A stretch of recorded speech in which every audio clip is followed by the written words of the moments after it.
Facing a monstrous creature, he asks himself why he did it. Why did it have to be him to endure all of this? And what if it was just because he was considered weak as he's struck by the creature? The protagonist asks who decided he was weak and would be obediently defeated. And just then, a system merges with an unknown life form. His shadow system had been activated. Back in the past, the protagonist's name is Lai Yi. He's an experienced agent from another dimension, risking his life every day to collect energy stones. A man with a tablet says Li Yi did well this month and would be able to pay off his parents' debt in a year. Maybe if he keeps this up for another 3 or 5 years, he could buy a small apartment, and the protagonist says he will keep working hard. He thinks his boss is heartless and that once he pays off his debt, he'll get out of there. The radiation from other dimensions had a 1 in 1,000 chance of awakening a normal person into an advanced one, but the process was extremely dangerous. If you didn't risk your own life, no one would choose this job. In the car, some people are talking about the protagonist who lost his parents in a car accident 3 years ago. Not only did he get no compensation, but he was also left with debt. Another colleague says that this year the NG group insisted his parents caused $1 million in losses. His friend replies that he's vulnerable and will do anything the company wants to pay it off. They continue discussing that they'd have to pay with their own runs, but they were already at their limit. Lai Yi mentally repeats the word weak. Sometimes a person becomes vulnerable not because of themselves, but because society has become chaotic. The team leader tells everyone to get ready as it's time to start work. Suddenly, the ground starts to shake from side to side. A colleague says it's just a small earthquake, and his friend comments that he's never heard of an earthquake in another dimension. They've worked in many dimensional zones, but have never heard of this. They wonder if it could be monsters appearing. Then they shouldn't work here anymore. He heard this place was used by creatures, and it would be hard to deal with insects or beasts.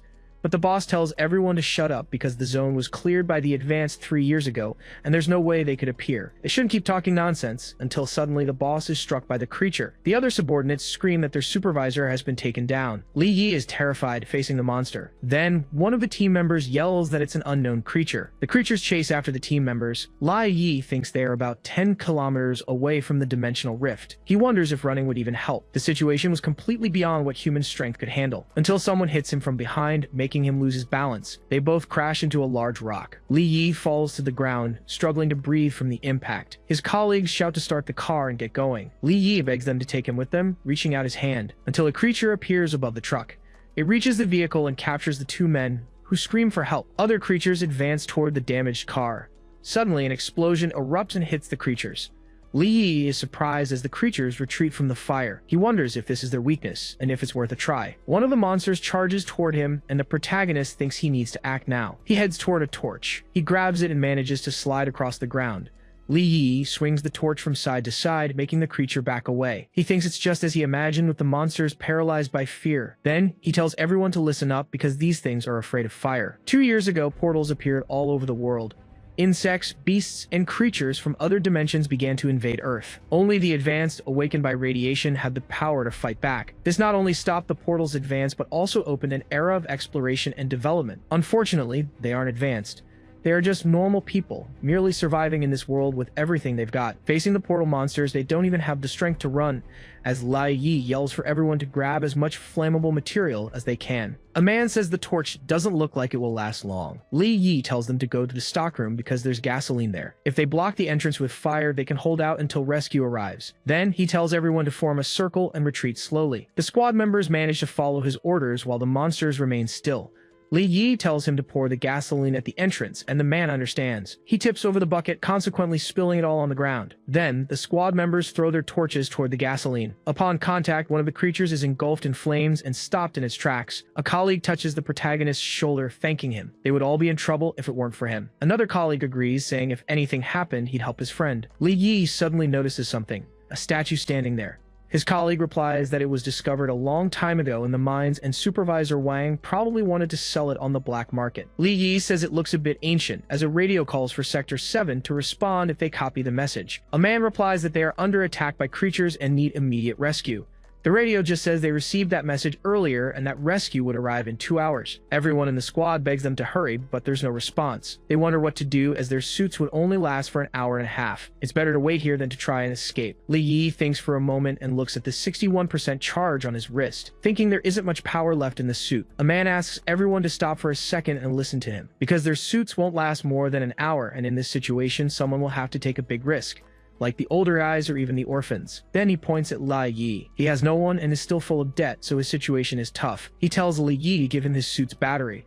while the protagonist gets angry. That man confronts and shoves him, asking how he can try to resist if he doesn't have the strength for it. He challenges him to show how he'll fight back, as the protagonist feels pain in his injured arm. He says Lai Yi should expose himself to the radiation to awaken. If that happens, he'll become the hero who saves everyone. Lai Yi tries to get his mask back, saying that if he awakens, the first thing he'll do is confront him. Those men say it's a 1 in 1,000 chance and that he's not that lucky, as they remove the battery. Then, they approach the other people, asking who's next to try and awaken. A man shoves his friends, telling them to take their batteries, not his. Then, he runs toward the truck as the men tell him to stop. That guy says that if everyone is in danger, they should face it together. As he does, the statue on top of the car becomes unbalanced. It falls to the ground while his colleagues shout that they must stop that guy. If he breaks the fire barricades at the entrance, they'll all be doomed. The man actually manages to break through the fire barrier and the creatures advance on the group while Li Yi remains on the ground. He wonders if the statue is laughing, as even it seems to be mocking him with a strange expression on its face. Suddenly, one of the creatures steps on the statue.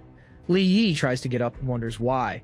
Why did it have to be him to endure all of this? And what if all of this was because he was considered weak? He remembers people criticizing him for losing his parents and saying he should just pay his debt.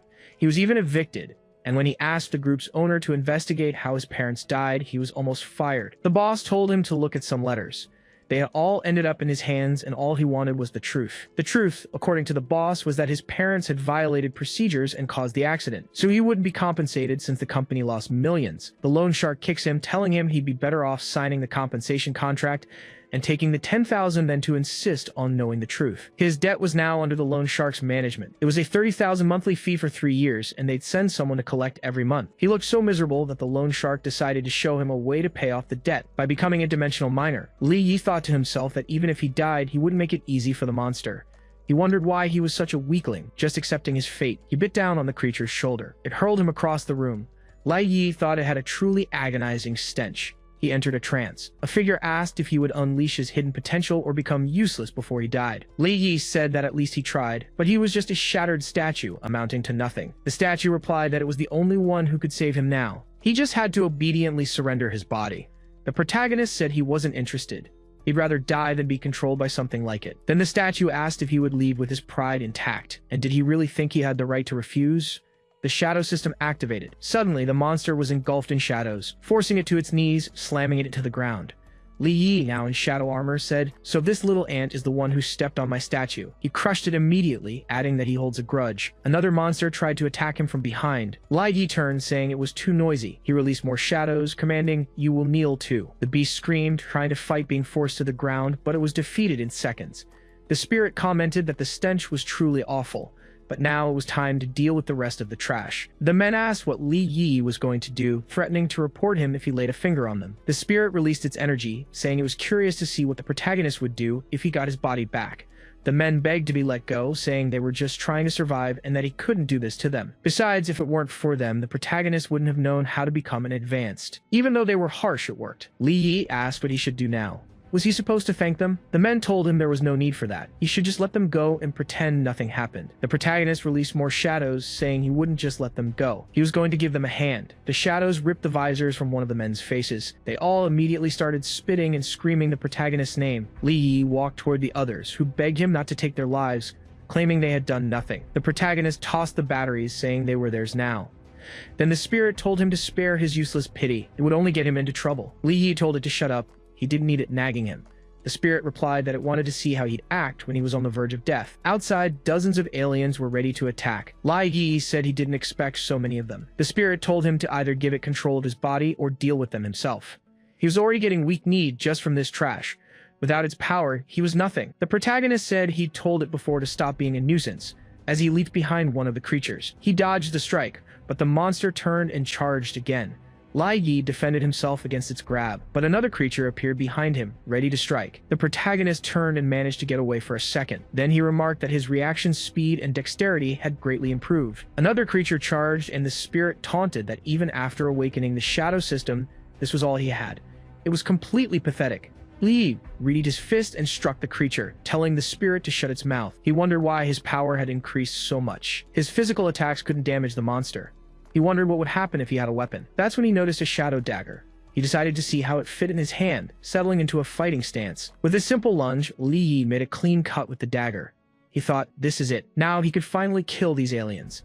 He wondered if he had already become an advanced. Another creature struck his shoulder, but the protagonist retaliated with a swing of his dagger. He pushed forward, thinking he finally had the power to fight back. Surrounded by the bodies of several creatures, the protagonist took a deep breath. He had managed to defeat all those monsters, and the system notified him that he had successfully advanced, becoming an E-rank human. Later, at the hospital, a nurse noted he had no wounds and his vitals were normal, but he wouldn't wake up. The doctor explained that he was just adapting. The nurse asked what rank he was. The doctor replied they would wait for him to wake up to discuss it. They decided to move on to the next room, but the nurse wanted to stay and watch a bit longer, thinking he was handsome. The spirit appeared, scoffing that this low-born human was still E-rank. With his awakened strength, he should have been S or A rank, yet he still managed to awaken the system. Li Yi woke up and asked what exactly this thing was, as it kept getting closer to him. The spirit replied that it was the supreme elder of the entropic clan, ruler of all dimensions. It commanded him to offer up his body so it could avenge a betrayal. Li Yi thought he'd never heard of such crap. He wasn't about to give his body to some ugly, dark entity. The spirit wondered how this mere human dared to refuse. There was no need for more talk. Its purpose was the only value this body had. The protagonist told it to wait a second. He figured it was after his good looks and that this might be a possession. He wondered if he should prove his willpower to make it give up, but had no idea what on earth he should do. The spirit told him to stop, questioning what all this nonsense was about, to think it had to stoop to possessing an E-class human. If things had been better, it would have chosen an old dog over him. It created a portal and told him he had 3 days. If he didn't reach D-class by then, he would be completely erased. Li Yi got up, asking where he was since it didn't look like the hospital. The spirit replied they were inside its clan's testing dimension, the insect nest. Every member of the King Tian race can only leave when they come of age. Li Yi realized it had been testing him ever since it possessed him. He came face to face with a carapace shield beetle. He wondered how he recognized the species, and the spirit explained it was from the Dark Systems database. Li Yi gripped his dagger tightly, pondering this. The beetle attacked, moving from side to side with immense speed. The protagonist tried to match its movements with his dagger. The creature lunged forward to bite, and Li Yi noticed a blind spot right behind it. He struck its carapace and got behind the monster. The beetle struck the dagger with its legs. Li Yi used the weapon as a brace to keep from being pushed back. The protagonist noticed the terrible smell as the spirit said his efforts were useless. Brute force was his only strategy. Li Yi charged, yelling that how he fights is none of its business. The spirit retorted that if he lost, he shouldn't come begging for help. Li Yi kept attacking, wondering if the damned insect had a weak spot. The creature kept striking with its carapace, then it swept horizontally, and the protagonist tried to jump over it, but he was thrown against the wall. The spirit called him an E-class weakling. Just then, the protagonist noticed a green liquid on his arm. It had come from one of the monster's legs. He wondered if it was blood. Then, smiles spread across his face as he realized he'd found the monster's weakness. The creature charged again. Li Yi blocked it with his dagger, intending to confirm its real weakness. Suddenly, the ruler noticed the Eye of Shadows. Li Yi made several more cuts with his dagger, severing the insect's legs. The spirit asked what the point was of injuring just one leg after all that effort. Li Yi replied that without its front leg, it was easier to hit its weak spot, and the ruler asks about it. Li Yi grips the dagger tightly, thinking he needs a more effective weapon. He forges his spear simply by molding his shadows. He then aims for the shelled insect's abdomen. He explains that the reason the insect was vulnerable was because its weak spot was its abdomen. And with this information, he neutralizes the monster. Li Yi pants, saying he won, and the ruler comments that he got this winded after defeating a simple E-rank monster. The protagonist picks up the crystal on the ground and asks why he feels such great power, while his spirit replies that it's an energy stone that improves his level. Suddenly, Li Yi senses something approaching, but he can't see anything. The ruler suggests he use his shadow eyes, and the protagonist questions what kind of skill that is. He replies that he just needs to gather the shadow energy in his eyes and activate the skill as soon as he can. Li Yi manages to use the skill at level 1. With it, he sees an insect hurling several spikes in his direction. The protagonist dodges, seeing that as soon as the spikes embed themselves in a wall, mold appears. He comments that the attack was fast and wonders why these creatures are attacking him. He prepares to dodge again and starts performing acrobatics. Li Yi says the Shadow Eye ability isn't working well and wants to know why he can't see clearly, while the ruler responds that he's still too weak. In that case, the protagonist decides he'll put more energy into it. The spirit thinks that it's getting interesting, with an E rank being able to skillfully manipulate shadow energy. The protagonist comments that it's the Digger, and it specializes in long-range attacks with toxins. Then he starts to complain about the number of opponents. The spirit says that when you see one of these creatures, it means there are many of them in the darkness. The creatures advance toward the protagonist. The spirit says he's not bad at finding positions and dodging attacks from all sides. Li Yi separates his dagger into 2 and tells everyone to back off, releasing a large amount of shadow energy. His spirit comments that he has already awakened the second phase of the Shadow Eye. For a mere E rank, this was a huge surprise, with his pupil becoming darker and every enemy movement becoming an opportunity for a decisive blow. Li Yi thinks that all the insects' movements seemed slower, as if they were at half speed. Even the purple color could be the monster's weakness, and the spirit comments that it's good the shadow eye reached the second stage. After identifying their weak spot, attacks can break their defenses, and Li Yi comments that they all have weak spots underneath. Then he touches the ground using the shadow thorn in a variation called the Great Boreal, which deals area damage with shadows. His crystals accumulate, and the protagonist thinks that each defeated monster only gives 0.7% progress toward reaching D rank. Since he discovered their weak spots, he would do it quickly.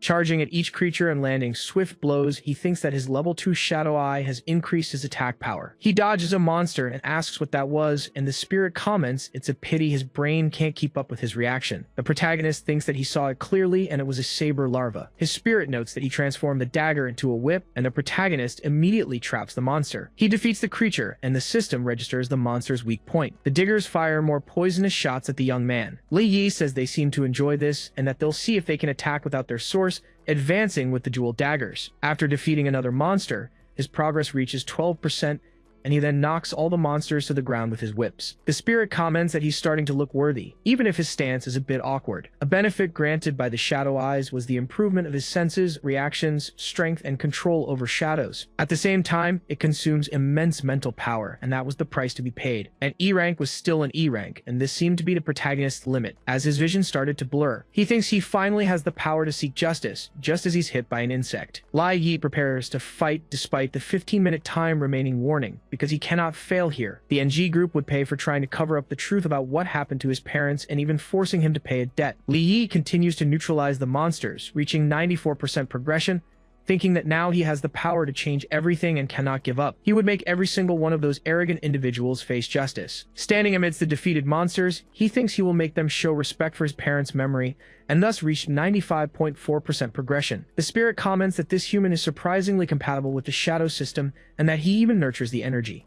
But it warns that the promised time is running out and he should hurry, with more monsters approaching and Li Yi reaching 97% progression. His spirit comments that his plan is to release all the shadow energy at once, and the protagonist says he's close to advancing and that if he can get stronger, he will use everything he has. Thus, he unleashes all his power as the timer hits 0. Li Yi charges forward with his sword. The protagonist manages to reach D rank as soon as he finishes his attack. He breathes heavily, and the ruler comments that he barely made it, but now he can be called a low-level D rank. The protagonist turns around. He notices a weapon on the ground, while the ruler comments that the insects were a starting field for him, and that this dagger, using human ranking, is A rank. Li Yi says it's a great sword and asks if they are giants.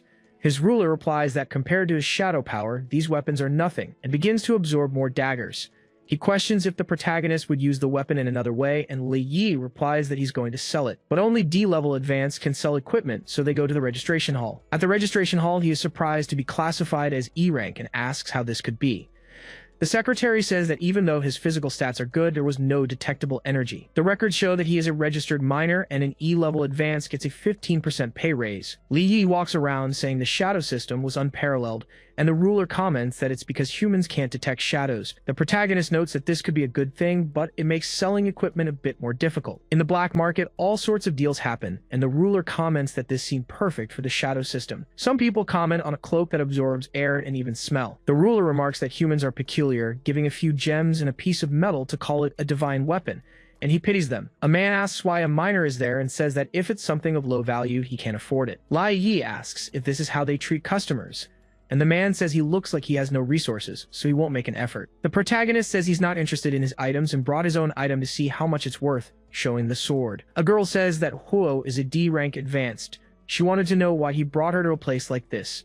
The attendant asks if Master Zhuo has anything good to sell today, and Huo says he got a good sword and is going to sell it to buy a car for Su King. That attendant exclaims that it's a wind sword that enhances attack power on its own, but the protagonist is able to recognize Su King. She had rejected him because he couldn't get a large compensation sum and told him he'd better stop trying to get close to her. Huo asks if she knows him, and Su King plays dumb, saying she's an online celebrity and he's just a fan. Then her boyfriend approaches, saying common people should keep walking, and that his presence there doesn't make the place worthy. He says this low-class person should hurry up and leave, advancing with the wind sword. Huo tries to strike the protagonist's sword, but his inferior sword shatters instantly.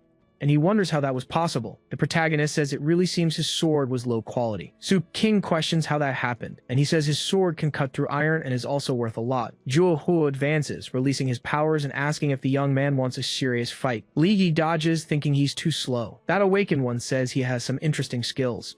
Then, he plants his foot on the ground and releases more energy. He unleashes several kicks that the protagonist dodges with ease. He thinks the attacks were slower than the tests in the insect nest. Juo wonders if this was just a miner who wasn't even E rank.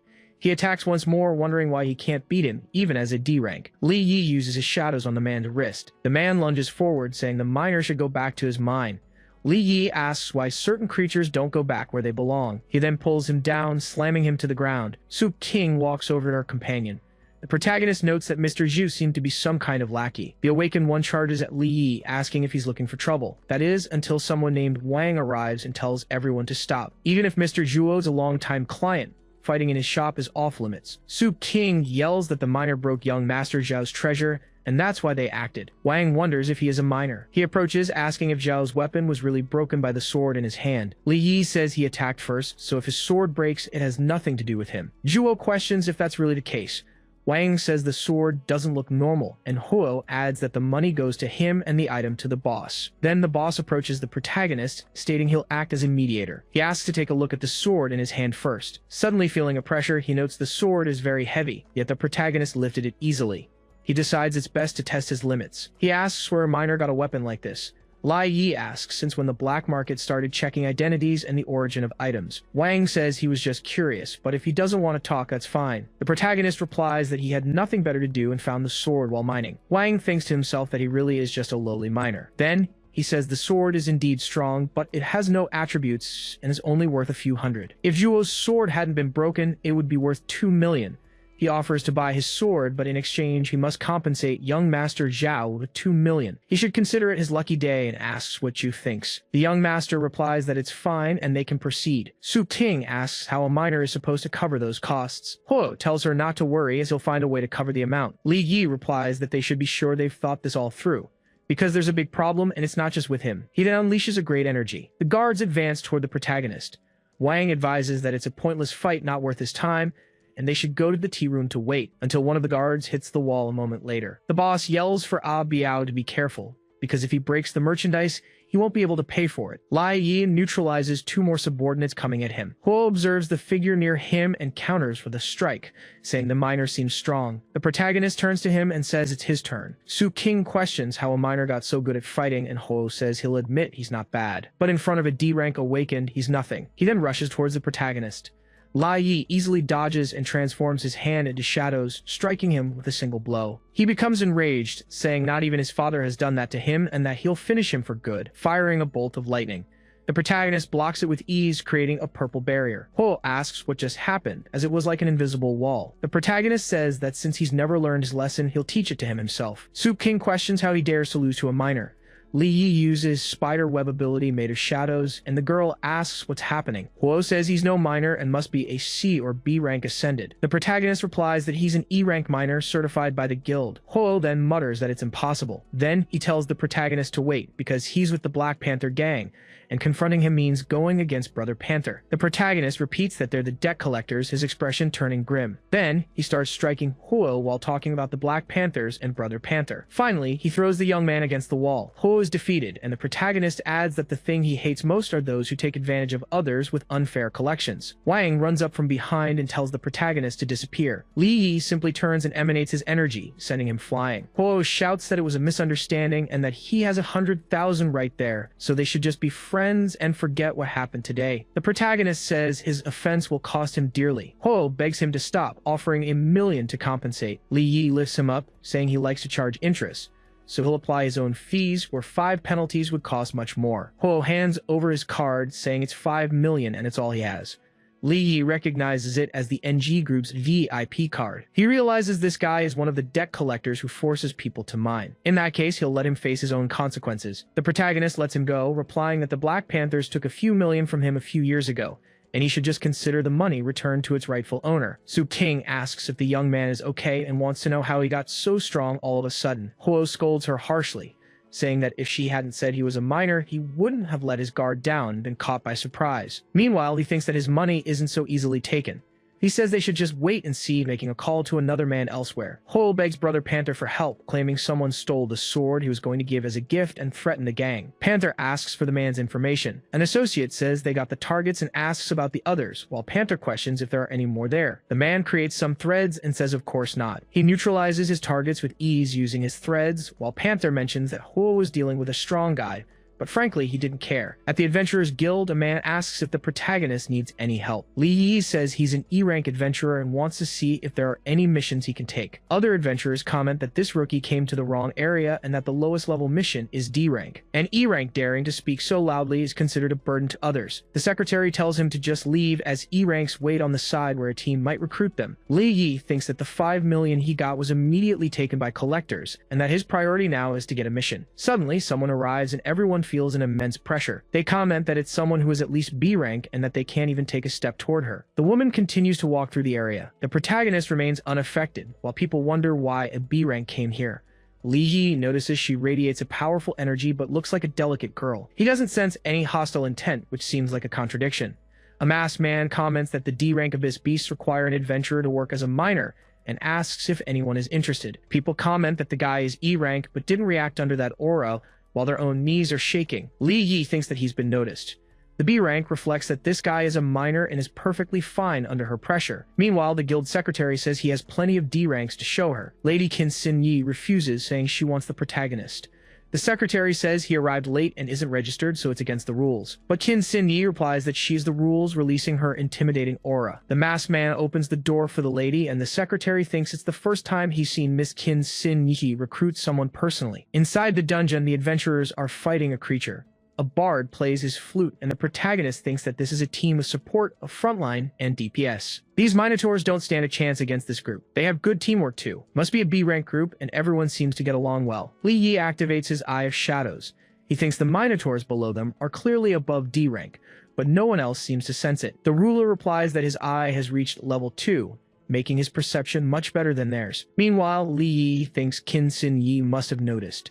Maybe she even knows, but is staying quiet on purpose for some reason. The bard tells the young lady that according to their intel, the vein of crystalline light she's looking for is inside. Qin Xin Yi asks the miner to go with her. The protagonist thinks she knows it's dangerous, but still wants to take him along. This dangerous aura keeps getting stronger. Maybe this woman doesn't care about the risk to her subordinates, or maybe she's strong enough to protect everyone. As they take the next step, a hole opens up and they begin to fall. The protagonist and Miss Qin Xin Yi manage to land on their feet. Li Yi notices something, coming face to face with a D-rank Minotaur creature. He thinks the B-level Ascended is about to make a move as Qin Xin Yi draws her sword. She releases some energy while looking at the monster, but a drop of sweat soon trickles down her face. Then she says the miner will go since she'll just cover him. The protagonist replies that he's just a miner. She blushes and falls to the ground, saying she doesn't care and wants to get out. Meanwhile, the protagonist thinks he's only earning a miner's fee and it's not worth it. Qin Xin Yi shouts that she'll give him 1 million. So he must go and get her away from this. The protagonist replies that with that kind of money, he reluctantly accepts, summoning his dagger and saying it's time to move. The Minotaurs charge toward the protagonist. He tries to defend against the blows as the monsters rush in.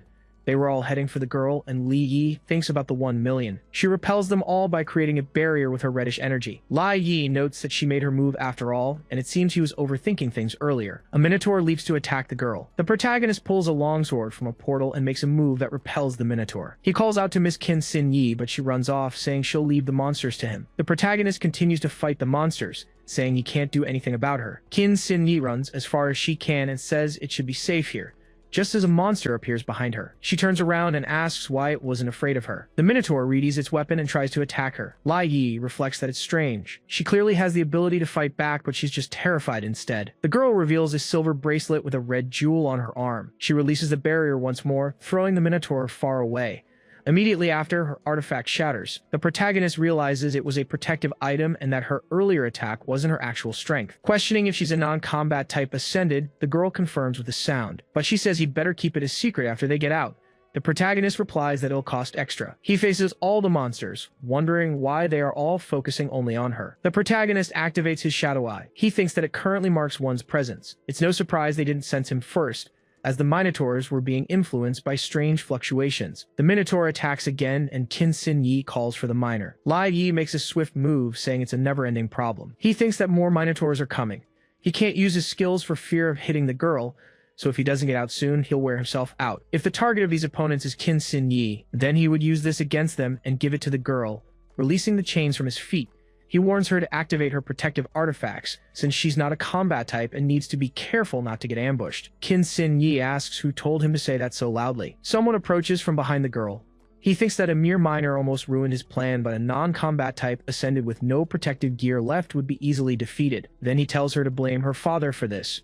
He tries to attack, but his move is intercepted by the protagonist. The bard is surprised by this. Li Yi says he used sound to control the Minotaurs and attack her, while the girl shouts that it's Luden. The man says he fell into the hands of a miner and was truly careless, but he shouldn't think he's won yet, as he releases more energy. The Minotaurs then begin to rise. He forms a Minotaur aura with the absorbed energy, saying he'll show how formidable a control type ascended is. Lai Yi shouts that the aura must be C rank, and Qin Xin Yi says Luden is absorbing the Minotaurs to force an enhancement. Suddenly, the ground turns to lava. The girl asks if he's turning into a C-class lava Minotaur. The protagonist thinks this strategy is getting out of control and feels he's at a disadvantage. They were both D-class against a lava Minotaur bordering on C level. The monster attacks, and the protagonist tries to defend with his sword. He creates a barrier, and Qin Xin Yi takes shelter near him. An explosion erupts and hits them both, forcing them back. The protagonist thinks so this is the destructive power of a C rank, and there were only two of them to deal with this force. The girl comments that he's injured. That lava Minotaur readies its axe once more to strike them.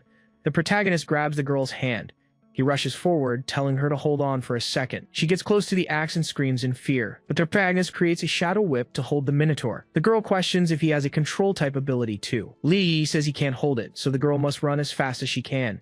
He tells her to listen. Once she's in the labyrinth, she must keep running as fast as possible. She asks about him, wondering if he won't come with her. The protagonist replies that he has to hold it back to buy time, and she calls out for the miner. Lai Yi tells her to hide, saying he'll come for her soon. He thinks that, after all, she was still his $1,000,000 investment. The lava Minotaur roars in fury at the protagonist, wanting to know where they went. Li Yi appears behind it and asks if it's looking for someone. Luden swings his axe around to attack, asking where Qin Xian is.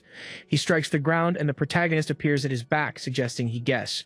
He hits his back, but the guy notices something. Even the cracks in the rocks weren't affected. The Minotaur laughs, questioning his tactic of trying to pierce rock with a dagger. Lai Yi dodges, thinking that a large area of lava was a bit difficult to handle. He needs to lure the monster into an open area first. The Minotaur yells that he's like a rat. Running is the only thing he can do. The protagonist stops in front of him. He activates his dark sense, thinking that no matter how strong the opponent is, he always has a weak point. The Minotaur says that once he defeats him, he'll find that woman. He attempts a headbutt to defeat his opponent once and for all. The protagonist thinks he's found the weak spot on its back. Li Yi dashes forward, moving his dagger from side to side. Then he notices something different. The Minotaur turns, asking if he really thinks it doesn't know what he's planning. In the face of absolute power, all his tricks were futile. The protagonist, now against the wall, thinks that's too much power and wonders how a C rank is capable of that. Luden charges at him, saying he'll see where he runs this time. Li Yi grips his dagger, saying he'll wait for the right moment. He makes several moves with the dagger, while the Minotaur asks if he's seriously trying to do any damage with it. That useless piece of metal wouldn't even make a scratch. The protagonist realizes his chance will be when it attacks again. Then he appears behind the monster, aiming for the large fire core on its back. But then something surprising happens. He notices it's extremely hot, and even his shadow energy can't completely block the sensation. He backs away, commenting that the Minotaur is stronger than he thought, realizing this opponent is tougher than he imagined. The Minotaur turns, saying he doesn't know how he figured it out, but it seems he's found its weak spot. This was bad. It wouldn't help that the temperature was scorching. He demands to know where Cyan is, offering to spare him in return. Li Yi replies that a traitor who sold out has shown his true colors. He asks if the Minotaur really thinks he believes someone like him. The Minotaur becomes enraged, saying he seems to be asking for a beating. The monster swings its axe and says that if he has any guts, he should stop dodging. Li Yi shapes his shadow into a chain blade and hurls it toward the creature. Luden dodges, and the protagonist remarks that he shouldn't be doing that either. Thinking this is his chance, he changes his shadow into a rope dart. The shadows then close in on the fire and collide, but they are neutralized with extreme ease. The Minotaur swings its weapon, saying it's useless. The protagonist thinks about how much discomfort that caused. He then dodges another axe swing. Li Yi thinks that he's burning through too much shadow energy, which is dangerous. It seems he has no choice but to ask King Tian for help, but he dismisses that idea, leaping over the Minotaur's arms while declaring that even if he's defeated, he won't let him control his body again. Besides, if he defeats this C rank, he'll gain a ton of experience, and he can't pass that up. He closes in on the Minotaur's weak spot with his shadow dagger. The protagonist thinks he won't be able to break through. Even as the heat engulfs his body, he keeps moving forward. Li Yi starts striking the core, and the Minotaur screams, activating its berserker mode. It jerks its back, throwing the protagonist away. The young man wonders why it suddenly went berserk. Li Yi collides with the wall. He realizes its attacks have a burn effect. The Minotaur says that the miner forced it to do this, but this was the end. Then, the protagonist feels something. He wonders why he feels a more powerful energy flowing through his body. King Tian replies that this energy was always inside him. His body just couldn't handle it before because it hadn't been tempered by the heat. Wondering who would have thought he could unlock a new form of shadow energy, the protagonist notices his wounds are healing. The Minotaur is shocked to see him recovering so quickly. The aura coming from him has become even more sinister than before. It absolutely won't give him time to recover, bringing its weapon down in a powerful strike. Li Yi dodges, leaping backward. Luden thinks that he's keeping up with its tripled speed, which is insane for an E rank. It moves again, declaring it will flood the entire area to see where he'll run. A smile spreads across Li Yi's face. Luden says it will use its lava to defeat him, but it notices something different as the protagonist remains standing. He wonders if this is the shadow enhancement. He thinks that if the initial level was this useful, he wants to see how powerful the final level will be. Then he says that the great adversary's temperature is too low. The Minotaur says that's impossible. Li Yi comments that it seemed to be enjoying its current form, but now it's his turn as he points his shadow sword at the monster. Luden retreats as the protagonist charges toward it. Li Yi moves his twin daggers and strikes the Minotaur's arm. Thanks to his improved shadow enhancement, the Minotaur screams from the impact and calls him a fool. Li Yi defends with his daggers and makes a few moves, thinking he can even deal damage from a distance now. Luden uses the lava on its body, saying it can regenerate infinitely, and that his attacks are useless. The protagonist repeats the words infinite regeneration, but says he isn't so sure about that, since its energy seems to be weakening. The Minotaur swings its twin axes, telling him to try again if he wants to be sure. Li Yi unleashes a flurry of dagger strikes against the Minotaur, which challenges him to keep going. But suddenly, it looks at its hand, trying to figure out what's happening. The protagonist replies that its energy is at its limit and that it would be better to surrender now. Luden asks him to wait a second, claiming there's no real fight between them and no need to go all out. But Li Yi says Miss Qin gave him $1 million to protect her. The Minotaur says money is negotiable, and once they get back to Wrong City, it will give him $5 million. Li Yi says it won't keep its word. It would be worse, as it would just come back with reinforcements to take him down. The Minotaur denies this, saying it's not the type to betray others. Then the protagonist says that this actually reminds him of something. Someone must have lost interest in Miss Qin's father, Qin Shaoshang, and must be interested in saving his daughter instead. That means Li Yi would earn more than $5 million. The Minotaur thinks that if it falls into Shaoshang's hands, it would be better to be defeated here. The organization wouldn't spare its family either. It then says that if that's the case, it must not be dishonored. King Tian wonders how it has a portal fragment from another world. If it's destroyed, the Abyss Beast will lose its connection to the outside world. The gate will close, and everyone will be trapped here forever. The Minotaur screams that he's the one who forced it to do this, but the crystal vanishes from its hand, and the protagonist appears behind it. Li Yi lands a blow on its back, and the Minotaur screams in pain. The protagonist stands on its back as a crystal emerges from within the Minotaur.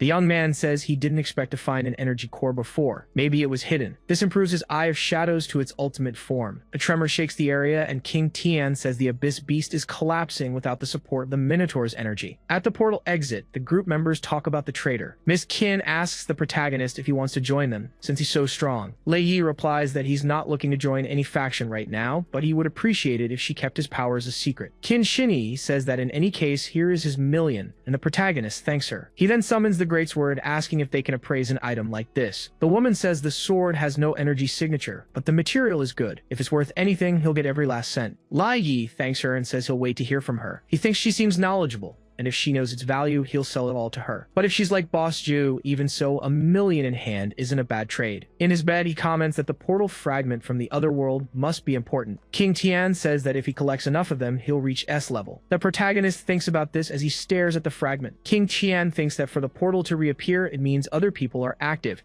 and he needs to recover quickly. Someday, they will fight things beyond human understanding. He shouldn't tell this kid now, but instead let him grow first. At a portal guarded by the NG group, the protagonist notes there are 4 guards, one of them a B rank. He thinks they must have assigned many fighters to guard it. Just as he thought with his current strength, there's no way to find out the truth yet. King Tian asks what he plans to do. Li Yi replies that this place is where they hide the truth behind what happened to his parents. He remembers the man delivering the 200,000 compensation from the NG group telling him he should take the money and sign the accident terms. The director asks if it's enough money, and Lai Yi replies that he wants the truth. The man says it was an accident and that all the other miners were affected, but the protagonist denies it. It's impossible. His parents are C-rank evolved and wouldn't have been overcome in that accident. So he asks to be allowed to take a look inside. A guard grabs his collar and says that nothing happens inside the rift zone, and being a C-rank makes no difference. Lee explains it was an E-rank zone and the strongest monsters were only that level, so even if they were attacked, they could have retreated safely. The guard gets furious, asking if he's trying to get more money from them and looking for trouble. Ning Donghao, the president of the NG group and an A-rank evolved, appears. He says he had ordered someone to console the families of the deceased and questions if it was the director's idea. Then he hands over more money, saying it's not much but will help during this difficult time. Li Yi replies that he doesn't want money, only the truth. Dong Hao promises to investigate and give him an answer. The protagonist thinks about how he believed his promise to uncover the truth. He never imagined he'd get a debt instead. King Tian in his guide form says that regardless of race, without strength, one will only be oppressed. Instead of just standing there, it would be better for him to gather more otherworldly crystals. Once he has sovereign power, everything he calls the truth will be resolved. Lai Yi asks what he needs to tell him, because if his dark energy isn't detected, he'll remain just a miner. The being says he was just going to take control of his body, but then decides to help him level up, saying that if he has potential, he can take him all the way to S rank. King Tian says that's enough, and if he didn't see talent in him, he wouldn't help him anyway. Lai Yi says he didn't say anything, but he was getting annoyed. Suddenly, the protagonist receives a mission invitation. In the D-ranked chemical sector, a man asks why he took so long, and Lai Yi replies that he was far away. An older man calls out to the protagonist, who asks if Uncle Hao is on a mission too. Hao remarks that he's grown so much and that it's been 5 years since his parents' accident. Several C-rank evolved appear and comment that they were expecting someone important, but it was just a miner. The secretary asks them to avoid trouble. Gu Da tells him not to waste time and just brief them on the mission. The secretary replies that it's a D-rank dimensional zone and they must extract 60 kilograms of ice crystal. Li Yi thinks that bringing 4 C-rank evolved fighters to a D-rank zone is overkill. Judging by the hostility coming from these men, they aren't the kind type, and he can sense the presence of another C-rank nearby. A man watches everything on a cell phone, saying that all his targets are there. Then the hunt will begin, revealing himself to be the Blood Panther. Hao asks if the protagonist doesn't need to wear protective gear, but Lai Yi refuses, saying he's an advanced now and can handle the situation. Yu asks if he's an advanced adventurer, noting it's a rare combination. Gu Da tells his third brother to pay attention, as he always talks too much. Hao asks them not to provoke them, and the protagonist replies that he shouldn't worry, as he's not careless. He thinks the vegetation here seems to be deliberately hiding something and gets the feeling that something dangerous is lurking nearby. He can't turn back now. Then something moves beside him. The protagonist thinks the other C-rank seems to have noticed something too and is trying to hide and observe from the shadows, or maybe there's something else. Gu yells at the older man to stop talking and hurry up. Hao says he'll go faster. Li Yi thinks this is the perfect chance to investigate everything in secret, so he asks Uncle Hao to wait a moment while he runs ahead. Gu shouts, asking how a miner can move so fast. He orders them both to stop, but his brother Gu Da says they're abandoning the group to danger. The Blood Panther, perched on a branch, asks where the rest are and if they sense the danger. He says it's fine because if everyone were as naive as those three, the game would be totally boring. Gusan warns his boss that ever since they entered, he's felt like someone is watching them. Gu Da tells him not to be paranoid as it's just a D-ranked mission. His brother says he felt the same thing and that there's a strange smell in the air. He wonders if they should turn back, but Gu Da tells them not to start panicking. Suddenly, they all sense something and quickly retreat, just as Gu is trapped in the Blood Panther's threads. He says the game has just begun, but they already want to leave. Gu Da tells the Blood Panther to let his brother go, saying that whatever he wants can be resolved through conversation. The Panther says the three of them provoked his gang, so there's nothing left to talk about, and he launches an attack with his threads. The brothers watch in disbelief as Gu is defeated. Gusan charges forward with his fists, yelling that he'll fight to the end, but his hand is already caught in the red threads. His entire body is immobilized, and the Blood Panther simply asks if he considers himself qualified to fight. The threads restrain him and Gusan is defeated, while Gu Da calls him a monster. The Blood Panther yells for him to run because the hunt is more exciting when the prey is scared. In another part of the forest, Lai Yi suggests Uncle Hao should rest a bit. Hao asks why they left the other evolved behind. The protagonist asks if he has offended anyone recently. His uncle says he's just a miner and couldn't have, but wants to know why he's asking. Li Yi says this mission was a trap and that someone wanted to neutralize all of them in this forgotten land. Hao complains that he's scaring him, and the protagonist says that if he knows anything, he should tell him now. Gu Da appears and accuses him of knowing everything and saying nothing, and that because of him, his brothers were defeated. Lai Yi stands up and says he's not completely useless. At least before being defeated, he came to him to lead the way. Gu Da demands to know what he just said. The protagonist replies that he was about to be defeated. Threads appear near Guda's head, and he wonders when that happened. The Blood Panther says he didn't expect a miner to be so interesting. The Supreme Eye of Shadows activates as the protagonist stares him down. Hao calls out to the Blood Panther and begs him to spare them, as they are just minors. The Blood Panther says he might not have known him, but if he hadn't seen something a few days ago, they would never have known it was him. Hao pleads, saying he'll keep the secret forever and won't tell anyone. The Panther says he has always believed in one truth. Launching a red thread in his direction, he says that the only people who can keep secrets are those who have already been silenced. Li Yi furiously charges forward with his dual daggers. The Panther creates threads to block and says he didn't expect a miner to have such good skills, and that he now understands how he managed to defeat Zhu Ting, but he was only good enough to deal with opponents like that as he prepares another thread attack. Li Yi dodges the blow, holding his shadow daggers. He activates the shadow enhancement as the Blood Panther rushes toward him, saying he was close to being defeated and that he would help with that. He strikes several times with his threads, and Li Yi tries to block. He reflects that even with the shadow enhancement, he still can't defend himself. The Panther launches another attack with his threads, asking if he's still distracted. The protagonist crashes against a wall and tells Uncle Hao to stay back, thinking that close proximity is a huge disadvantage against him and that he needs to change tactics. The Panther tells him not to panic, as both of them will be defeated today. The protagonist activates the Supreme Eye of Shadows, stating that the outcome of the battle isn't decided yet. He then hurls several shadow daggers toward the Panther. The Panther blocks them with his threads and asks if that's all he's got. The protagonist leaps toward him, saying he definitely has more. The Panther says he has a lot of tricks for a miner, but it's still not enough. Attacking several times with his threads, he remarks that the protagonist is just an E rank. Suddenly, someone emerges from the ground and tells the Blood Panther to prepare for defeat. Immobilizing him, the Panther says he thought the newcomer would wait until the end to attack, but it's a shame his own ability is his weakness. Close combat was his domain, and a wide grin spreads across his face. A thread strikes Guda, and he is defeated. The protagonist thinks about how a C rank was defeated just like that. He was weaker than him, so Hao knew he had to escape first. He turned and ran. The Panther sneered, asking if they really thought they could get away. From a distance, the protagonist tended to Hao's wounds, saying he'd find a chance to escape when night fell. Hao told him to go on his own, so he wouldn't be a burden. Li Yi asked what exactly he had done to make the Panther want to stop him. Hao replied that he had discovered the truth about the death of the protagonist's parents. Li Yi was furious and demanded to know what he was talking about. He told Hao to tell him everything right now. The old man said he wasn't sure at first, but now that the Panther had come to confront him, it confirmed that something was wrong with Kui Shi Hao. Before the accident, his father had suspected that he was conducting dangerous experiments in the mining area. He never expected that a few days later, they would meet that fate. Li Yi questioned why he hadn't said anything before. Hao confessed that he was afraid. After all, he was just a miner and couldn't lose his job since he had a family to support. The protagonist dropped him to the ground, asking if he just stood by and let his parents suffer such an injustice. Hao replied that he felt guilty too, but that he had brought this disaster upon himself. The Panther suddenly appeared behind them, surrounded by several red threads. Li Yi was terrified as Hao was finally captured. Hao could only apologize. After the confrontation, Hao asked Li Yi not to hold a grudge against him. The Panther wondered why the boy looked so familiar. He finally realized he was the son of those two C ranks. He lunged forward, yelling that the boy would share his parents' fate. Li Yi rushed forward as well, shouting back, "Only in your dreams." The Panther attacked with his threads, and the protagonist defended himself with his daggers. But one of the strikes hit him in the arm. The Panther questioned how it felt to be hit like that. Li Yi said that his web of threads wasn't invincible.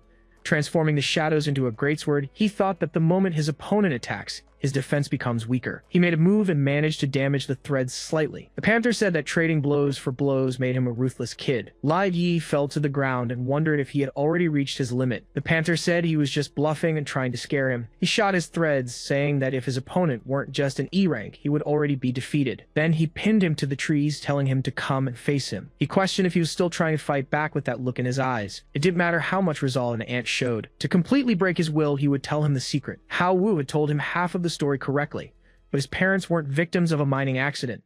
They were defeated by his own hands, which made Li Yi utterly enraged. The Panther said, "That's the look." When his mother was defeated, his father had the exact same expression. He just stood there, watching without reacting as the Panther took down his wife. Then he laughed. Li Yi unleashed his energy, screaming the Panther's name. His opponent noticed that his threads were burning. The protagonist repelled him with his dark energy and called him a demon. He walked forward as King Tian took over his body.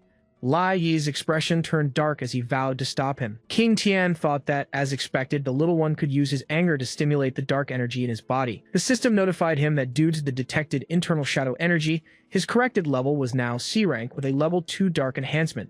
He could now travel through shadows. The panther thought that all his wounds had been healed and said it was just like before. Flinging his threads, he said that his interesting prey would be fun to fight to the end. Li Yi smirked, repeating the word prey. He used shadow teleport, saying that as long as shadows exist, the panther was the real prey. The panther wondered how the kid's strength had grown so much, admitting his speed was impressive, but it still wasn't enough to defeat him, so he tried another attack with his threads. Li Yi threw his daggers and told him to try it. The panther parried the weapons, saying that move was useless against him. The protagonist then used shadow teleport to appear near his gear. He then launched a close-range strike to hit the threads, while the panther claimed it was useless and that he couldn't break his defense. Li Yi vanished from his sight, asking who said he was trying to break his defense. He couldn't deal with both at the same time because the speed at which he controlled the threads didn't match his reaction time.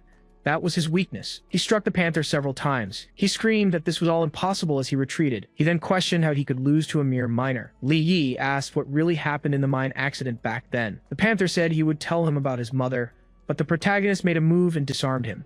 The panther screamed in pain. Li Yi warned him that his patience was limited. The man asked what he should say since it was all Kui Shi Hao's doing. His father had tried to stop the experiment before. Fearing exposure, Kui Shi Hao had them defeated. Li Yi then called out to the man. The panther yelled that now that he knew he was from the NG group, he should be afraid or have lost his nerve. He was about to tell him to let him go obediently, but the protagonist made another move, warning that the man who defeated his parents wouldn't let any of them escape. At the NG group's headquarters, the protagonist was sneaking around. He watched Kui Shi Hao get into a car. King Tian warned him that he was now a C rank advanced, but he still needed to remember he was taking a risk. He should be able to sense that there was an A rank advanced nearby. Li Yi said he knew.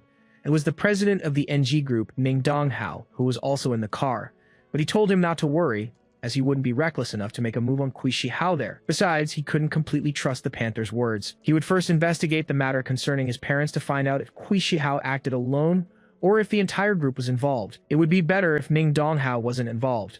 Otherwise, it wouldn't matter if he was an A rank, because a debt must be paid. He thought it was the Black Panther gang's base and wondered what Kui Shi Hao was doing there in the middle of the night. The Panther told everyone to be careful, as this was all experimental equipment. Shi Hao asked if the old miner Hao Wu had been dealt with. The Panther replied that Blood Panther was currently missing and the portal they used to infiltrate had disappeared, so they couldn't confirm it. Kui Shi Hao asked what on earth was happening, since Blood Panther was a C rank. The Panther replied that he had probably underestimated the 3 advanced ones.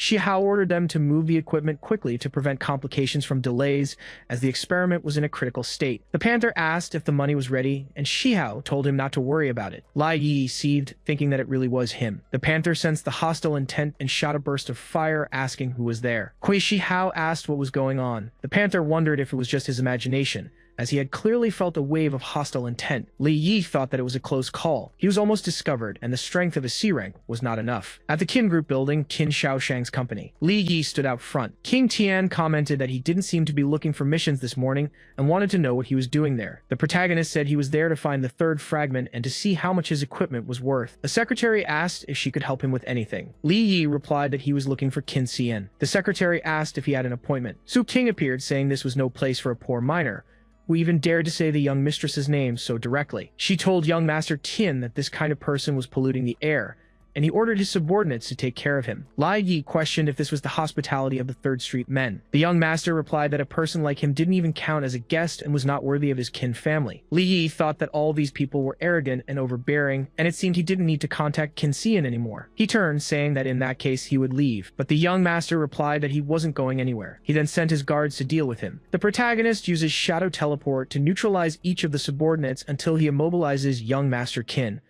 Su King tells him to let the young master go, or the Qin family will never forgive him. Li Yi pushes her away, saying she's too loud. Then he turns to leave, saying he'll let them go today out of respect for Qin Xian.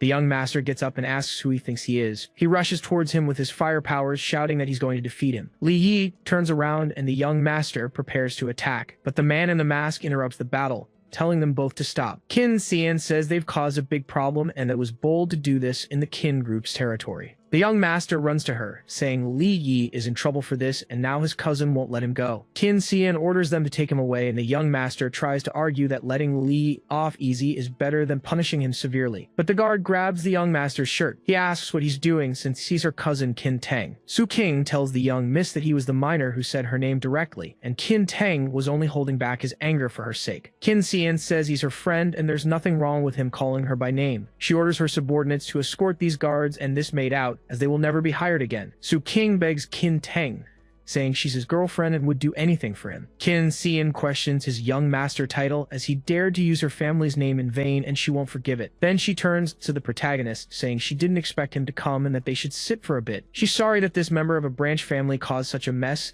and Li Yi says it's fine, that every family has its bad apples. Qin Xian leads him down a path, and a secretary says the chairman wants to see the young miss. The girl says she's sorry and that her friend should wait a bit as she'll be back soon, and Li Yi says it's no problem. She asks if it's something important, and the secretary replies that he asked her to come immediately. Suddenly, a surge of energy hits the ceiling of the room Li Yi is in. A man approaches, asking who he is. With the supreme eye of shadows, he notes the man is A rank. Li Yi thinks that he has 2 abilities as well. He then asks if there's some misunderstanding as he's just a minor. He thinks this kind of mental attack is tough, and shadow enhancement is completely useless against it. Qin Shi Wang thinks that the eye of deterrence failed to intimidate him. Then he says he fears it's not that simple, releasing more energy. He shoots a beam towards the protagonist. The protagonist blocks it with his shadows, and Tin comments that to be able to do that, he must have at least the strength of a B rank. He then questions his motive for faking his identity to get close to Xian, saying if he doesn't confess honestly, there will be no mercy. But the girl interrupts, speaking to her father as he sent her away just to interrogate her friend. He asks her to forgive her father, and Xian says he has no dignity and should get out of there. Lai Yi thinks that this is Qin Shaoshang, the man in charge of 3rd Street. Xian apologizes as her father always thinks people approach with ulterior motives, and Li Yi says it's fine. She questions how he seems to know so much about her father, and the protagonist says it wasn't hard to figure out. His inner thoughts were being spoken aloud, with the man at the window bad-mouthing the protagonist. Xian yells for her father to get out. A few minutes later, she says there's a 5 million deposit on the card and that the sword's material is special, while the protagonist says he came for another reason. He wants to know if she knows where he can find this kind of thing, showing her the crystal. Xian says this type of fragment used to be very common, but recently someone seems to be buying them up, so they become rare on the market. She says he should try the company's auction, as he would probably find one there. King Tian wonders if this could be related to those guys and if someone is collecting the fragments. The man in the mask says that Lai Yi was a normal person but was classified as an E-rank ascendant a few days ago due to the lack of energy in his body. Qin Shaoshang says he went from E-rank to C rank in a few days, or this kid has been hiding his strength all this time. Then he answers a call asking old Hua what he did today, while the old man asks if he has any of his daughter's longswords. Qin says he's not sure and wants to know what's wrong. So Huo tells him to hurry and ask if there are any left because he'll take them all. Shaoshang replies that for that old fox to be interested, there must be something special about it. The old man says he won't reveal much, but he'll just say that the sword's material can increase the strength of his entire army. Shaoshang thinks his strength and identity are a mystery, and even his equipment isn't ordinary. So this Lai Yi is truly impossible to figure out. The protagonist walks around and thinks there are a lot of things here and maybe they really are fragments. Su King approaches Huo and says she had nothing to do with Qin Tang and even quit her job at the corporation. Huo thinks it's that miner and maybe Mr. Blood Panther hasn't made his move yet. He then tells the miner to say how he got in here. Li Yi turns around replying that his memory doesn't seem to be very good, because he must have already forgotten the feeling after their clash a few days ago. Ho Ting tells him not to come any closer until the Panther confronts him from behind. He says that Ho Ting is a disgrace to his Black Panther gang, and Huo calls him Brother Bao. Bao grabs the protagonist's shoulder, saying that confronting his subordinate is the same as confronting his Black Panther gang. Now he must kneel and beg for forgiveness immediately, putting pressure on the young man. Li Yi cracks the floor with the pressure, but says he'd only do that in his dreams. Bao says he didn't expect him to be so tough, and Huo comments that this miner doesn't know his place. Qin Xian interrupts, saying that this is her company's Dragon's Gate and that he's welcome if he's here to spend money. He is welcome if he wants to do that, but if he starts a fight, she'd be happy to stop him. Bao scratches his head and says he'd be happy to grant her that courtesy. Then he tells his subordinates to come to the auction. Qin Xian asks if Lai Yi is okay, and the boy confirms. Bao asks what that kid's background is for his subordinate to end up like that, and Ho Ting says he was the one who took his weapon and challenged the gang. The Panther grabs him by the shirt and asks if he's sure, and Su King confirms as well. Kui Shihao arrives and asks what's wrong. Bao says this kid was one of the Blood Panther's targets last time and wants to know how he's still alive. He wonders if it could be that he defeated the Blood Panther, but Huo Ting says it's impossible, as he's just a mere E rank. Li Yi activates his Eye of Shadows and turns to Kui Shihao. The director recognizes the boy with all his hostile intent. He wonders if this is the same weak and timid kid from before and wants to know how he got involved with Tai Si. Li Yi asks why Qin Xian came, and the girl says it was because of her father, who suddenly said he wanted to see her friend. The protagonist asks if he's not going to attack him again, and Xian tells him not to worry as he won't dare. Kuai Shihao stands in front of them and says he didn't expect to find him here. Lai Yi replies that he's a minor character forced to work in the mines to pay his debts and can't associate with an executive from the NG group. Shihao says the decision on his relative's case was made by the top executives, and he wanted to help him but was powerless, as his words carried no weight. Li Yi replies that he would certainly absolve himself of all responsibility and knows the truth of the matter. But anyway, Mr. Hao asked him to pass on a message. The truth will come out and he will get what he deserves. Bao says this kid needs to be taught a lesson, and Shihao replies that this is Xiao Shang's territory, so they can't make a move here. But since the boy doesn't know that, they can send someone to take care of him. Bao says he'll arrange it. Xin Yi enters the room and tells her father she's brought her friend. She mentions the auction is about to start and that he can talk with him first, leaving him alone with her father. Lai Yi asks what the chairman needs, and Xiao Shang says he'll get straight to the point. He asks if there are more units of the equipment he sent Xian to sell. The protagonist thinks he seemed to really want the Entropic clan's weapons, but it felt like there was something more to it. It wasn't safe to give them all at once, as it would affect the price. He explains that he came across this equipment by chance and has 2 more. Xiao Shang says that for the 2 new items, he'll offer 40 million, making it a 45 million deal in total, including the last one. He asks for Li Yi's opinion on this. Li Yi says it's not a low price, but he should know that equipment like this is valuable. He suggests a price of 25 million each, leaving the old man surprised. He mutters that this kid is getting on his nerves. Xin Yi then informs him that the item he wants has appeared, so she calls her father, and he says he'll transfer the remaining 70 million to him now. This piece must be what I was looking for. Xiao Shang thinks to himself, frustrated. The announcer says that bidder number 14 offers 7 million, and number 17 offers 10 million. One of the last bidders offers 15 million. The protagonist thinks they really do have the fragment here. The 70 million I have now should be enough to win. He bids 30 million, thinking it will intimidate the other buyers. Bao exclaims that it's Lai Yi and wonders how this kid is bidding on something like this. Kuai Shihao bids 50 million, saying he wants to see how much money this kid has to compete with him. The protagonist immediately bids 60 million. Xiao Shang says it's not enough and tells him not to bid again. Xian agrees, as the guy is just driving up the price. Li Yi thinks that if Kuai Shihao wants the item, he'll fight him for it. Then he asks, wondering aloud who has deeper pockets between the Qin group and the NG group. Xiao Shang says his group does, but asks why he should help him. The protagonist says because I have this, and summons more swords. Xiao Shang says he'll take those 2 for the previous price, but that money isn't enough to compete. Li Yi replies that naturally there will be more. The old man thinks this kid seems to have more up his sleeve, so he says 70 million this time. Xin Yi asks why her father is being so demanding over such little money, saying that if Lai Yi produces more, he'll pay him back. Then she tells him to hurry, or the other guy will steal his item. The protagonist bids 100 million. Shihao says this thing is of great use for the group's secret project and that he has to get it, bidding 200 million. They keep bidding against each other until the price reaches 500 million. People in the crowd wonder if they've gone mad. Bao says this kid is clearly working against them, and Shihao replies that he's not qualified to do so. Shihao raises his hand and bids 1 billion. The auctioneers exclaim, what an immense amount that is.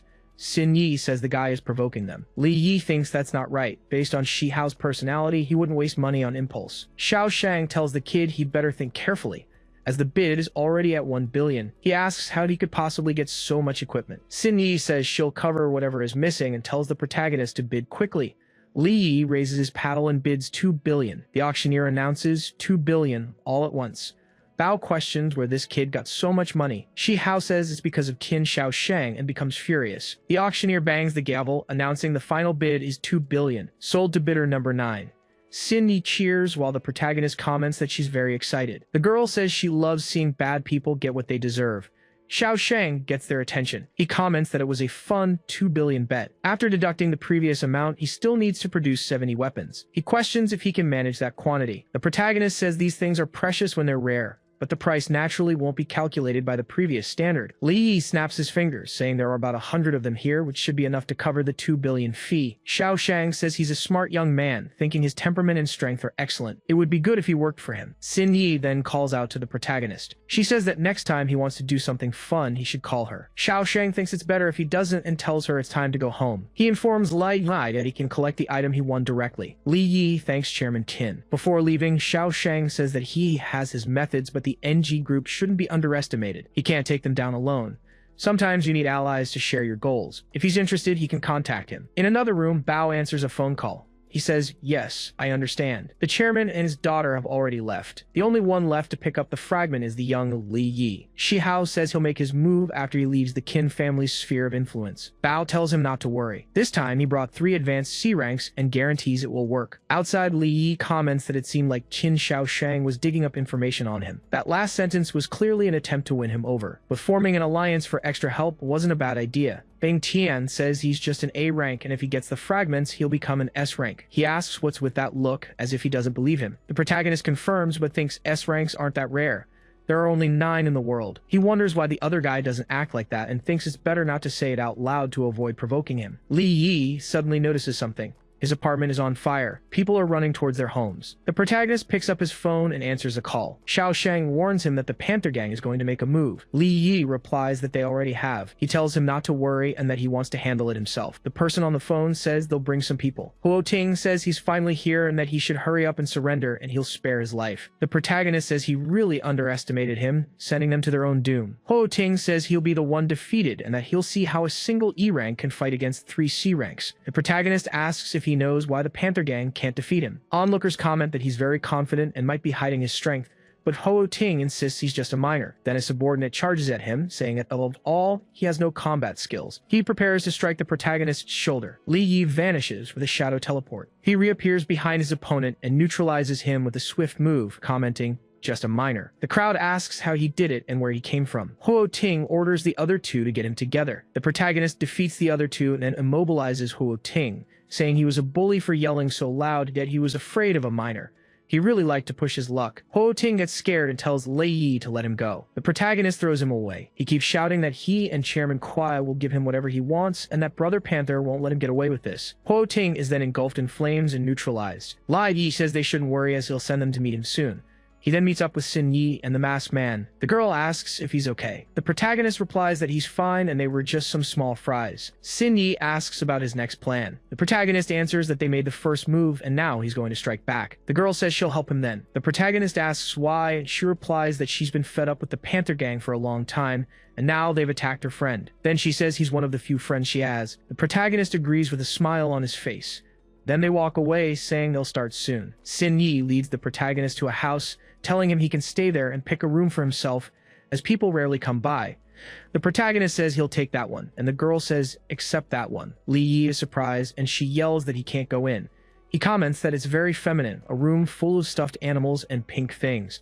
The protagonist says it looks just like her, and Xin Yi replies that she thought he'd find it childish for the heiress of the Qin Corporation to have things like that. Li Yi says it's normal for girls to like that kind of stuff. She's cuter like this than when she's acting all cold outside, and Xin Yi thinks that no one has ever used that word for her before. Suddenly, her stomach growls. The protagonist laughs, and she asks why he's laughing. She says if she hadn't been so worried about him being in danger, she wouldn't be hungry right now. Li Yi summons some food and tells her to eat, saying he prepared it for emergencies. Xin Yi asks where he conjured the food from, adding she was wondering at the auction where he got his weapons. The protagonist replies that he knows magic, and she begs him to teach her. Suddenly, Li Yi realizes something. He asks if she can go home first, and she asks what's wrong. The protagonist replies that if she doesn't go back now, her father will be furious with him. The girl then angrily calls out Qin Shaoshang's name. Later, Li Yi closes the bedroom curtains, saying this is Qin Corporation territory and no one will bother them now. He thinks about the piece from the Water Minotaur, one from the Panther and one from the auction, then announces they're about to begin. But he's curious, wanting to know the connection between these fragments and the dimensional portals that appear in the air. King Tian explains that, to be precise, these 3 fragments are a small part of the gate to an alternate prison, and all dimensional portals are related to it. He then decides they should enter, and Li Yi asks him to explain exactly what an alternate dimension is. He wants to know how so many insects and beastmen end up there, despite it being a desert. King Tian replies that they are all prisoners, and what he calls an alternate dimension is actually a massive interdimensional prison. Li Yi asks about the prison and the prisoners. The spirit says that to get more answers, he must find them himself by completing tests. The protagonist then notices the place. King Tian says it's the tower that reaches the sky, his most satisfying work of art, and also the protagonist's training ground. Li Yi wonders about its aesthetic, thinking Xiao Shang would want to buy it, and that it must be worth a lot. King Tian thinks to himself that his soul is on the line. They enter, and the protagonist asks what the test entails. The spirit replies that there are 6 floors in total, and with his current strength, it would be impressive if he could even beat the first one. The protagonist asks about the shadow wyvern and wonders if that thing is it. He can't feel any sense of pressure coming from it. It's a cute lizard. The protagonist asks if it isn't just a gecko. Li Yi asks if fighting something like this isn't just picking on the weak. King Tian tells him to go ahead and laugh, because he won't be laughing for long. The protagonist approaches to pet it. Suddenly, dark energy fills the area, and the lizard's eye begins to glow. An immense dragon-shaped energy strikes the protagonist, knocking him back. He stumbles back for a few seconds before coming face to face with the creature. It's the Shadow Clan Wyvern with the Dark Enhancement, which improves its speed and strength by 600% and also marks its weaknesses. Li Yi is shocked, saying it's 3 times better than his own Dark Enhancement. King Shin explains it's because his constitution is inferior. The Wyvern charges at the protagonist, who questions it, thinking it was just playing around. He leaps onto the creature, saying it doesn't understand the principle that the larger the body, the more blind spots it has. He throws several shadow daggers at the creature's back, but the daggers don't even damage its wings. Li Yi is surprised and asks how strong the Dark Enhancement's defense is.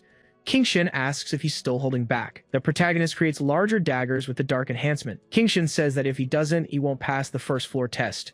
Li Yi lands several blows on the wyvern's body with his weapons.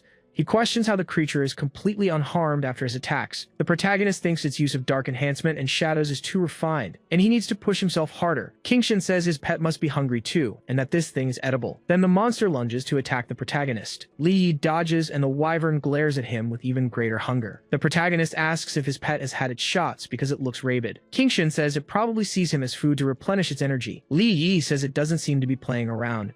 A fight is fine, but he wants to know why it's attacking. But since it's hungry, he should try this. He throws food while declaring this is his final move. The wyvern watches the chicken leg floating in front of it. It then grabs one while flying and goes after the others. Li Yi says he was right and that it's delicious. He then traps it with his shadow rope. He declares it a success, and the system announces that he has tamed the shadow beast and earned the right to access the first floor. King Shin calls him a glutton. The system states that he has obtained the bond and authority activation for the alternate prison portal. Li Yi asks what these abilities are for. King Shin replies that after replenishing their energy, each fragment will become a portal connected to the alternate prison. The protagonist deduces he can now go whenever he wants.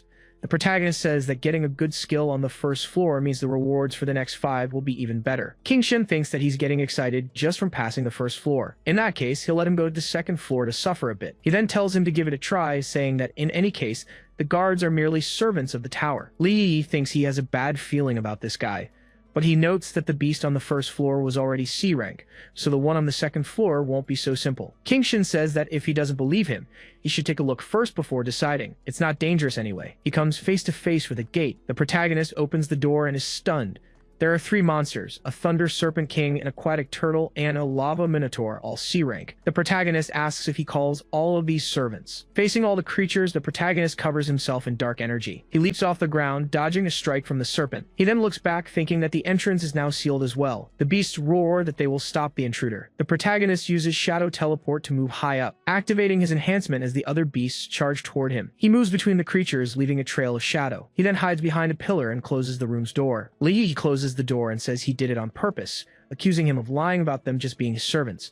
King Shin says he didn't lie. They are all his servants. It's just that the protagonist's skills are poor. The protagonist asks about the task of each monster, and the ruler responds. Suddenly, the system notifies them that an A-rank life form is approaching. He wonders why they're coming at a time like this. Xiao Shang sits down and says he heard from his daughter that he wants to deal with the Black Panther gang. Li Yi confirms, explaining that since the Black Panther gang started by targeting him, it's better to take the initiative and attack rather than passively defend. The Qin family leader says he had been repeatedly provoking their group but hadn't made a move yet. Li Yi asks if he was afraid of upsetting the balance. The old man confirms this. The 3 great powers of Haicheng were in a state of mutual balance, with Wu Tianchu controlling the police and the NG group controlling the economy.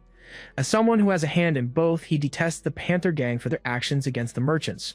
But unless they go too far, he can't act. Because moving against the Panther gang could lead Ming Donghao and Wu Tianchu to form an alliance, or give them an opportunity to take control of all of Haicheng. Li Yi says that means President Qin doesn't want his family involved in this fight. He sighs with a smile on his face. He denies it, saying he wants him and Si Yin to form a new faction to deal with the Black Panther gang. The protagonist asks if he's trying to start a war. Xiao Shang agrees. He'll provide the money and power, so the 2 of them can create and execute the plan. That way, even if they fail, he can ensure their safety and mediate. Li Yi says he didn't expect the president to come up with a plan in just one night and is impressed. The old man says that if his daughter wasn't so insistent, he wouldn't have bothered, and starts muttering about the protagonist. The young man thinks that President Qin shouldn't let his inner thoughts be so obvious. Si Yin then pushes her father out of the room. Then she asks what her friend was planning to do next. Li Yi replies that he's going to accept missions for all accessible dimensional portals, as he needs to visit every single one in Haicheng. Si Yin says that's fine and she'll make the arrangements. The protagonist thinks that he has already gathered the fragments, and it's about to be a bad time for the Black Panther gang. Outside, she says these are the people she chose, and they are now members of the Shadow Gang. Li Yi questions the name. They all greet the young miss and the boss. Si Yin says he took too long to pick a name, so she named it according to his abilities. The protagonist replies that it's a good name. Activating his Shadow Eye, he thinks that they are all C rank, a considerable force anywhere, but he asks why they are wearing masks. She says it's so their identities can't be used against them. Besides, it looked cool. Li Yi wonders if the head artist was just too lazy to draw so many faces. She wants to know his next move. The protagonist replies that he's going to take their jobs. He's going to take on every mission that was picked up by the Black Panther gang. The girl replies that it's a lot of jobs and asks if he can handle them all. Li Yi says it's fine. He's only going to take the valuable ones, as he has other plans for the rest. Elsewhere, Bao throws papers in his secretary's face, calling him useless for letting a new group like the Shadow Gang steal all their missions. He demands to know what he's going to do about it. If they're looking for trouble, he should send people to take care of it. The secretary says they can't do that. Bao grabs him by the shirt and asks what he means. The secretary explains that no matter the mission, they can dispatch 5 or 6 C-rank advanced members. They don't have enough personnel, and the Panther wonders where this group came from. He throws him away, saying they spend money to buy exploration slots, and he must send people to find their target. The targets for the expedition had been taken by several unidentified people. Bao unleashes his energy, saying he doesn't care if he has to steal or pay a high price. He must get his people, and if he misses this opportunity, he will take responsibility. Back at the house, Si Yin answers a call and says she understands. She then says the Panther gang paid a high price for the exploration slots they were holding. She asks how he could be so sure they would buy them. The protagonist replies it's because they wouldn't give up on the season's opportunity. Si Yin says she doesn't understand. Li Yi explains that it involves some unwritten rules of the mining fields. To make more money, the supervisors and managers all hid high-level materials to get the best equipment. In the past, the Panther gang would accept missions from the mercenary guild to set up their robbery targets. Since they were good at illicit things, no one would report them to the authorities even if they were robbed. Now that their usual path is cut off, they'll pay the higher price. Si Yin says that even if they sell the slots at a high price, they'll just make a little more money. The protagonist confirms, but says there's more to it. His recent trips to all those alternate dimensions weren't for nothing. Si Yin asks if it was an entrance to the portal. The protagonist replies that he has marked all the entrances in Haicheng and can open them at any time. Now they just need people to closely watch who bought the high-priced slots and identify the Black Panther's targets. Si Yin says it's a great idea. Li Yi replies that he doesn't want too many people to know about the entrance, and they should only take trusted people. The girl says she wants to go too, as she loves this kind of heroic and righteous work. The protagonist smiles, saying that they will then finish this dungeon together. A truck drives by, and an old man says this equipment is really worth a lot of money. Old man Wang tells him not to worry, as he'll get his share. Driving towards a rock, he says that on behalf of everyone, he is grateful. Wang tells him to pay attention, and the man asks what's happening. Several spikes grow out of the ground, and the car starts to swerve to avoid them. In the back, everyone holding the cargo trembles. Suddenly, the truck crashes into a wall. Wang gets out, asking what happened and if the cargo is okay. A man with a mohawk says the cargo is definitely fine, but they would all be in trouble soon, as he creates several spikes with his ability. The miners scream, realizing they're up against an advanced user, and start running. The man tells them not to run, as he hasn't had his fun yet, but the protagonist appears and says he'll take care of him first. Using his shadow teleport, he appears behind him. The man asks who dares to ruin his fun. The protagonist moves forward, saying that robbing people is one thing. That ascendant retreats, thinking he's too fast. The protagonist grabs him and says that acting so carelessly isn't good.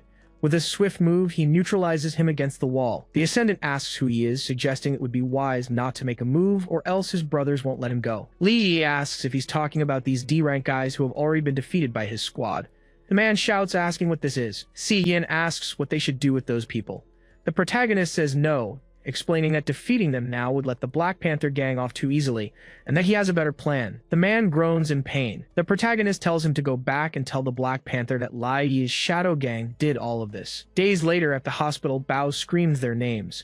He wants to know how their opponent suddenly became so powerful. His secretary says that although the men didn't seem badly injured on the surface, they actually had serious internal injuries and would take a long time to recover. It would cost no less than 5 million per person, totaling 30 million for the 6 of them. Then a message arrives. He then reports that their other 2 teams have also failed.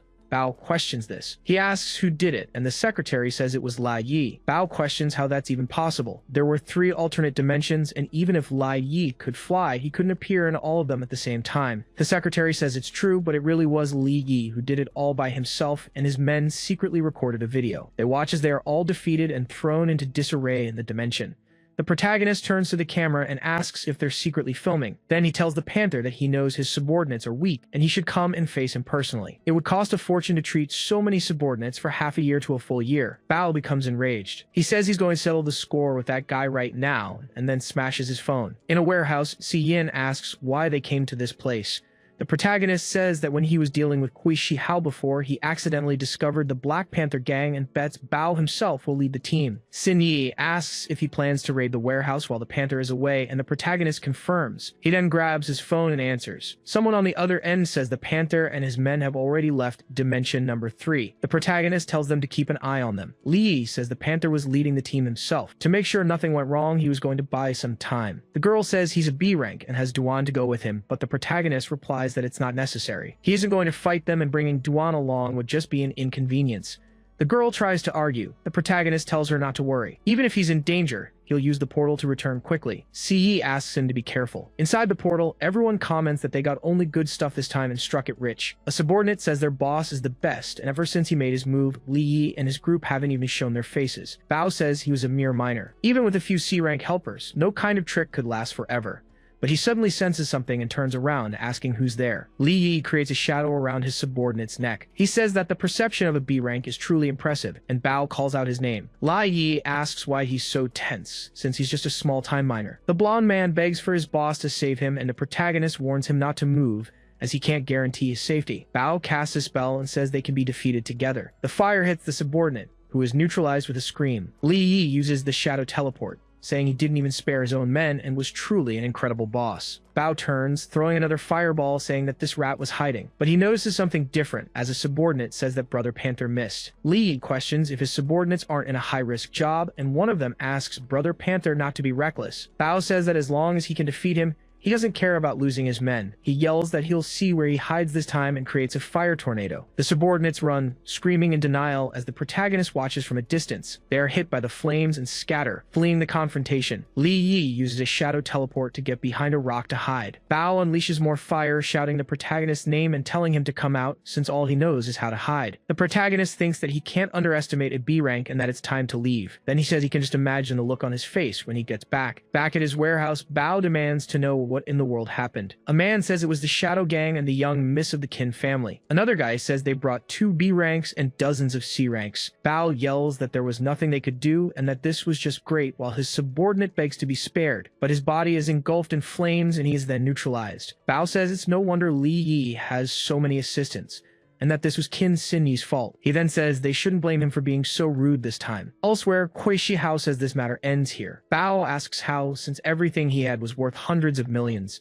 Xiao asks what he can do, and if he should send some men to start a war with the Qin family. Even if Qin Shaoshang is temporarily out of Haicheng, Qin Si Yin is still not someone he can touch. This was a critical moment for his experiment. No matter how great his loss, he would endure it for now. Bao replies that he can't wait a second longer. The worst that can happen is he defeats Qin Si Yin and Li Yi, and then leaves Haicheng. But he suddenly feels something strange. Shihao says that if he insists on seeking his own defeat, he will stop him now, unleashing several monsters in front of him and revealing his power.